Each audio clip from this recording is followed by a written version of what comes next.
Hi hello welcome to K7 media. Prakasam barrage దగ్గర traffic పోలీసులు no entry no helmet no entry అనే నినాదంతో ఇక్కడ చాలామంది హెల్మెట్ లేని వాళ్ళందరినీ ఒక పక్కకు పంచి అలాగే ట్రాఫిక్ క్లియర్ చేస్తూ ఉన్నారు. సో ఎంత చెప్పినా సరే మన వాళ్ళు మాత్రం చాలామంది హెల్మెట్ లేకుండా ఇక్కడ చాలామంది ఉన్నారనమాట. సో ఎట్టి పరిస్థితుల్లో హెల్మెట్ ఉంటేనే తప్ప వీళ్ళని పంపించకుండా చాలా స్ట్రిక్ట్గా రూల్స్ ఫాలో చేస్తున్నారు. ఇంకా అసలు ఎలా జరుగుతుంది మార్నింగ్ నుంచి ట్రాఫిక్ ఎలా క్లియర్ చేస్తున్నారనే మరికొన్ని విషయాల్ని సార్తో మాట్లాడే ప్రయత్నం చేస్తాం. సార్ నమస్తే sir. Sir no helmet no entry అనే నినాదం పెట్టారు. ఎంతమంది ఫాలో అవుతున్నారు, ఎలా జరుగుతుంది? ఇప్పుడు 10 మందికి 7 వరకు పెట్టుకుంటున్నారు. మీరే అబ్జర్వ్ చేయండి. నిన్నటికి ఈ రోజుకి ఇది ఇప్పుడు తాడేపల్లి వారు మేము కలిసి బ్యారేజ్ మీద ఓన్లీ హెల్మెట్ ఉన్న వాళ్ళు మాత్రమే పంపించడం జరుగుతుంది. మిగతా వాళ్ళందరికీ వెనక్కి తిప్పేయడం జరుగుతుంది. ఇది 3వ తారీఖు వరకు జరుగుతుంది.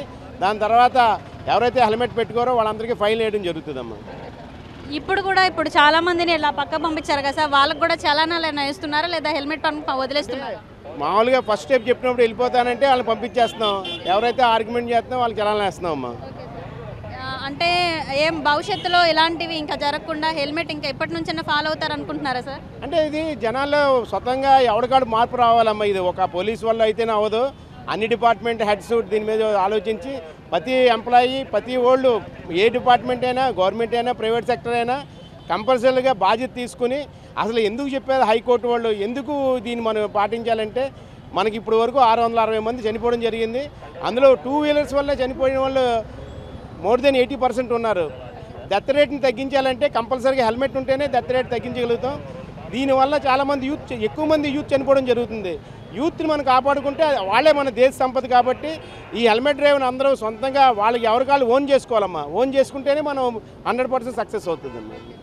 సార్ మరి అంటే ఇప్పుడు ఈ నో హెల్మెట్ నో ఎంట్రీ అని పెట్టారు కదా, సో ఇది ఎప్పటి వరకు ఉంటుంది? అంటే ఇప్పుడు 31st నైట్ కాబట్టి ఇప్పుడు బాగా ట్రాఫిక్ ఉంటుంది, మరి ఆపుతున్నారు, ట్రాఫిక్ కూడా ఎక్కువగా అవుతూ ఉంటుంది సార్. దాన్ని ఏ విధంగా క్లియర్ చేస్తారు? అంటే మనం ఏం చేస్తున్నామంటే ఎక్కడికక్కడ డైవర్షన్ పెట్టుకున్నామమ్మా.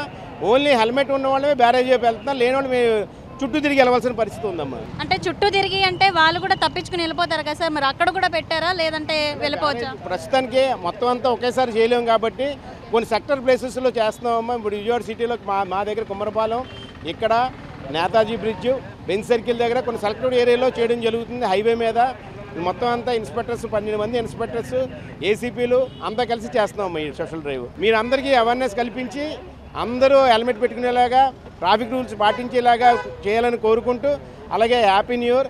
మన నెక్స్ట్ ఇయర్లో డెత్ 100% తగ్గించడం పోయినా కనీసం 50% తగ్గించాలని కోరుకుంటున్నాం అమ్మా.